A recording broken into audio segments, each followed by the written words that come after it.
ನಮಸ್ಕಾರ ಸ್ನೇಹಿತರೆ, ನಮ್ಮ ಚಾನೆಲ್ಗೆ ಸ್ವಾಗತ.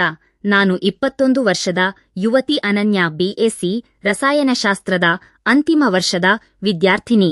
ಕಾಲೇಜಿನಲ್ಲಿ ತನ್ನ ಬುದ್ಧಿವಂತಿಕೆ ಮತ್ತು ಚುರುಕಿನಿಂದ ಗುರುತಿಸಲ್ಪಟ್ಟವಳು. ಅವಳ ಕಣ್ಣುಗಳಲ್ಲಿ ಕಾವೇರಿಯ ತಿಳಿನೀರಿನಂತೆ ಜ್ಞಾನವು ಹೊಳೆಯುತ್ತಿತ್ತು. ಮುಖದಲ್ಲಿ ಸದಾ ಮಂದಹಾಸವಿರುತ್ತಿತ್ತು. ಅನನ್ಯಾಳ ಕುಟುಂಬದಲ್ಲಿ ತಂದೆ ಲೋಕೇಶ್ ಸರ್ಕಾರಿ ಬ್ಯಾಂಕ್ ಉದ್ಯೋಗಿ, ತಾಯಿ ಸುಮತಿ ಗೃಹಿಣಿ. ಅವಳಿಗೆ ಪ್ರೀತಿಯ ತಮ್ಮ ವರುಣ್ ಮತ್ತು ಅಜ್ಜಿ ಸಾವಿತ್ರಮ್ಮ ಇದ್ದರು. ಮನೆಯ ಒಳಗಿನ ಚಿಕ್ಕ ತೋಟದಲ್ಲಿ ಅಜ್ಜಿ ಸಾವಿತ್ರಮ್ಮ ತುಳಸಿ, ಮಲ್ಲಿಗೆ ಮತ್ತು ಗುಲಾಬಿ ಗಿಡಗಳನ್ನು ಪೋಷಿಸುತ್ತಿದ್ದರು. ಪ್ರತಿ ಭಾನುವಾರ ಅನನ್ಯ ತಾಯಿಯೊಂದಿಗೆ ಅಲ್ಲಿ ಕಾಲ ಕಳೆಯುತ್ತಿದ್ದಳು. ತೋಟದಲ್ಲಿ ಕೆಲಸ ಮಾಡುತ್ತಾ ಗಿಡಗಳಿಗೆ ನೀರು ಹಾಕುವಾಗ, ಈ ಮಲ್ಲಿಗೆಯಂತೆ ನಿನ್ನ ಜೀವನವು ಸುಂದರವಾಗಿರಲಿ ಎಂದು ಸಾವಿತ್ರಮ್ಮ ಹಾರೈಸುತ್ತಿದ್ದರು. ಬೆಂಗಳೂರಿನ ಲಾಲ್ಬಾಗ್ ಉದ್ಯಾನವನವು ಅನನ್ಯಾಳ ಕನಸುಗಳ ತಾಣವಾಗಿತ್ತು. ಅಲ್ಲಿನ ಶಾಂತ ವಾತಾವರಣವು ಅವಳ ಮನಸ್ಸಿಗೆ ನೆಮ್ಮದಿ ನೀಡುತ್ತಿತ್ತು. ಆದರೆ ಒಂದು ಹೊಸ ಭಾವನೆಯ ಗಾಳಿ ಅವಳ ಜೀವನದಲ್ಲಿ ಬೀಸತೊಡಗಿತು. ಕಾಲೇಜಿನಲ್ಲಿ ವಿಕ್ರಮ್ ಸರ್ ಎಂದು ಎಲ್ಲರೂ ಕರೆಯುತ್ತಿದ್ದ 28 ವರ್ಷದ ರಸಾಯನಶಾಸ್ತ್ರ ಪ್ರಾಧ್ಯಾಪಕರು ಕೇವಲ 2 ತಿಂಗಳ ಹಿಂದೆಯಷ್ಟೇ ಕಾಲೇಜಿಗೆ ಸೇರಿದ್ದರು. ವಿಕ್ರಮ್ ತನ್ನ ಅಗಾಧ ಜಿಜ್ಞಾನ, ಸರಳತೆ ಮತ್ತು ವಿದ್ಯಾರ್ಥಿಗಳಿಗೆ ಪ್ರೋತ್ಸಾಹ ನೀಡುವ ಗುಣದಿಂದ ಎಲ್ಲರ ಮನ ಗೆದ್ದಿದ್ದರು. ಅವರ ಕಣ್ಣುಗಳಲ್ಲಿ ಗಾಢವಾದ ಗಂಭೀರತೆ ಮತ್ತು ಮಾತುಗಳಲ್ಲಿ ಮಾಯಾಜಾಲವಿತ್ತು. ವಿಕ್ರಮ್ ತನ್ನ ತಂದೆಯನ್ನು ಕಳೆದುಕೊಂಡ ನಂತರ ತಾಯಿ ಶಾರದಾ ಮತ್ತು ತಂಗಿ ಶಿಲ್ಪಾ ಅವರ ಜವಾಬ್ದಾರಿಯನ್ನು ಹೊತ್ತಿದ್ದರು. ಅನನ್ಯ ಅವರು ನಡೆಸುವ ತರಗತಿಗಳಲ್ಲಿ ಬಹಳ ಉತ್ಸಾಹದಿಂದ ಭಾಗವಹಿಸುತ್ತಿದ್ದಳು. ಒಂದು ದಿನ ವಿಕ್ರಮ್ ಸಂಕೀರ್ಣ ರಾಸಾಯನಿಕ ಕ್ರಿಯೆಯನ್ನು ವಿವರಿಸುವಾಗ, ಸರ್, ಈ ಕ್ರಿಯೆಯನ್ನು ಪರಿಸರ ಸಂರಕ್ಷಣೆಗೆ ಹೇಗೆ ಬಳಸಬಹುದು ಎಂದು ಅನನ್ಯ ಪ್ರಶ್ನೆ ಕೇಳಿದಳು. ಅದಕ್ಕೆ ವಿಕ್ರಮ್ ನಗುತ್ತಾ, ಅನನ್ಯ, ನಿನ್ನ ಆಲೋಚನೆ ವಿಶಿಷ್ಟವಾಗಿದೆ. ನಾವು ಇದರ ಬಗ್ಗೆ ಚರ್ಚಿಸಲೇಬೇಕು ಎಂದರು. ಅಂದಿನಿಂದ ಅನನ್ಯಾಳಿಗೆ ವಿಕ್ರಮ್ ಸರ್ ಕೇವಲ ಗುರುವಾಗಿ ಮಾತ್ರವಲ್ಲದೆ ಮನಸ್ಸಿನಲ್ಲಿ ವಿಶೇಷ ಸ್ಥಾನ ಪಡೆದರು. ಕಾಲೇಜಿನ ವಿಜ್ಞಾನ ಮೇಳಕ್ಕಾಗಿ ಅನನ್ಯ ಸ್ನೇಹಿ ರಾಸಾಯನಿಕ ಶುದ್ಧೀಕರಣ ವಿಧಾನದ ಪ್ರಾಜೆಕ್ಟ್ ಸಿದ್ಧಪಡಿಸಿದ್ದಳು. ವಿಕ್ರಮ್ ಅದನ್ನು ಗಮನವಿಟ್ಟು ನೋಡಿ, ಅನನ್ಯ, ಇದು ರಾಷ್ಟ್ರೀಯ ಮಟ್ಟದ ಸ್ಪರ್ಧೆಗೆ ಯೋಗ್ಯವಾಗಿದೆ. ನಾನು ನಿನಗೆ ಸಹಾಯ ಮಾಡುತ್ತೇನೆ ಎಂದರು. ಇದರಿಂದ ಅನನ್ಯಾಳ ಮನೆಯಲ್ಲಿ ಸಂತೋಷ ಮನೆಮಾಡಿತ್ತು. ಪ್ರಾಜೆಕ್ಟ್ ನೆಪದಲ್ಲಿ ವಿಕ್ರಮ್ ಸರ್ ಅವರೊಂದಿಗೆ ಹೆಚ್ಚು ಸಮಯ ಕಳೆಯುವ ಅವಕಾಶ ಅವಳಿಗೆ ಸಿಕ್ಕಿತು. ದಿನಗಳು ಕಳೆದಂತೆ ಇಬ್ಬರ ಭೇಟಿಗಳು ಹೆಚ್ಚಾದವು. ಅವರು ಕಾಲೇಜಿನ ಗ್ರಂಥಾಲಯದಲ್ಲಿ, ಲ್ಯಾಬ್ನಲ್ಲಿ ಮತ್ತು ಕೆಲವೊಮ್ಮೆ ಕಾಲೇಜಿನ ಆವರಣದ ಹೊರಗೆ ಭೇಟಿಯಾಗುತ್ತಿದ್ದರು. ಒಂದು ಶನಿವಾರ ಕಬ್ಬನ್ ಪಾರ್ಕ್ನಲ್ಲಿ ನಡೆದ ಪರಿಸರ ಕಾರ್ಯಕ್ರಮವೊಂದರಲ್ಲಿ ಇಬ್ಬರೂ ಭಾಗವಹಿಸಿದ್ದರು. ಮರಗಳ ನಡುವೆ ಹಸಿರು ಹಾಸಿನ ಮೇಲೆ ಕುಳಿತು ಮಾತನಾಡುತ್ತಿದ್ದರು. ಅನನ್ಯ, ನಿನಗೆ ಈ ಜಾಗ ಇಷ್ಟವಿಲ್ಲವೇ ಎಂದು ವಿಕ್ರಮ್ ಕೇಳಿದರು.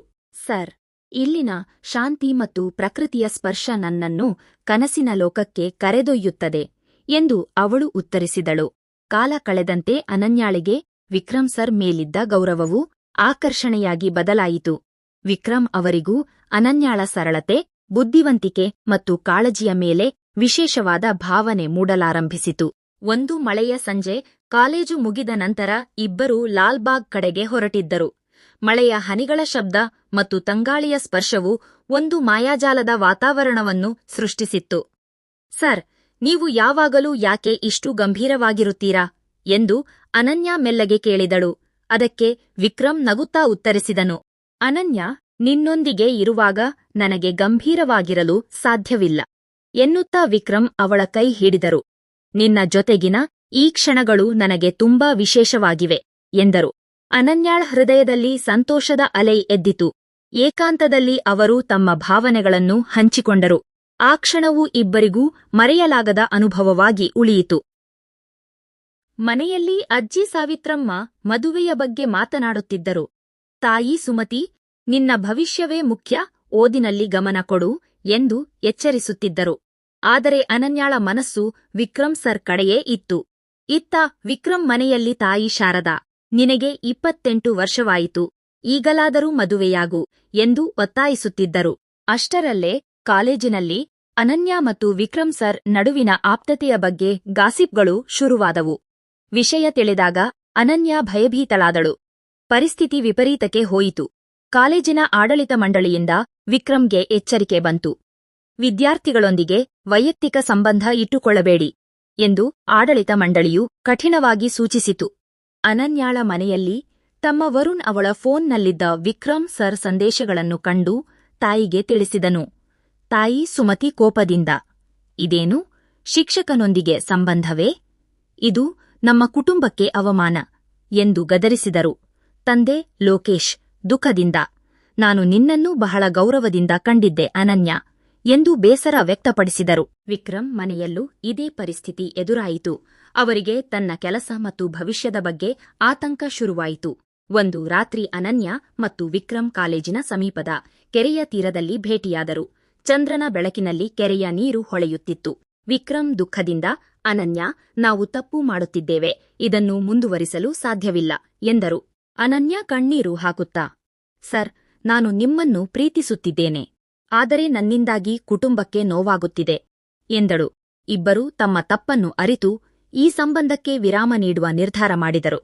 ನಂತರ ಅನನ್ಯ ತನ್ನ ಓದಿನಲ್ಲಿ ಸಂಪೂರ್ಣ ಗಮನ ಹರಿಸಿದಳು.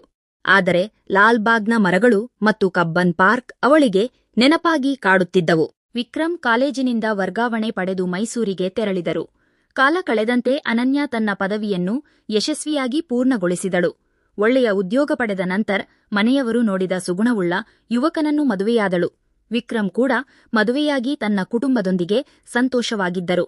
ಆದರೆ ಇಬ್ಬರ ಹೃದಯದ ಮೂಲೆಯಲ್ಲಿ ಆ ದಿನದ ಪಶ್ಚಾತ್ತಾಪವಿತ್ತು. ಗುರು ಶಿಷ್ಯರ ಸಂಬಂಧವು ಕೇವಲ ಜ್ಞಾನದ ಆಧಾರದ ಮೇಲೆ ನಿಂತಿರಬೇಕು. ಪ್ರೀತಿಯು ಎಂದಿಗೂ ಗೌರವದ ಗಡಿಗಳನ್ನು ಮೀರಬಾರದು. ಭಾವನೆಗಳ ಉತ್ತುಂಗದಲ್ಲಿ ಇಡುವ ತಪ್ಪು ಹೆಜ್ಜೆಗಳು ಕುಟುಂಬ, ಸಮಾಜ ಮತ್ತು ವೃತ್ತಿಜೀವನಕ್ಕೆ ಹಾನಿಯುಂಟುಮಾಡುತ್ತವೆ. ಪ್ರೀತಿಯನ್ನು ಸರಿಯಾದ ದಾರಿಯಲ್ಲಿ ಮತ್ತು ಗೌರವದೊಂದಿಗೆ ಪಾಲಿಸಿದಾಗ ಮಾತ್ರ ಅದು ಶಾಶ್ವತ ಸಂತೋಷವನ್ನು ನೀಡುತ್ತದೆ. ಇಲ್ಲಿಗೆ ಈ ಕಥೆ ಮುಗಿಯುತ್ತದೆ ಸ್ನೇಹಿತರೆ. ನಿಮಗೆ ಈ ಕಥೆ ಇಷ್ಟವಾಗಿದ್ದರೆ ಲೈಕ್ ಮಾಡುವುದನ್ನು ದಯವಿಟ್ಟು ಮರೆಯಬೇಡಿ. ಇಂತಹ ಇನ್ನಷ್ಟು ಕಥೆಗಳಿಗಾಗಿ ನಮ್ಮ ಚಾನಲ್ ಅನ್ನು ಸಬ್ಸ್ಕ್ರೈಬ್ ಮಾಡಿಕೊಳ್ಳಿ.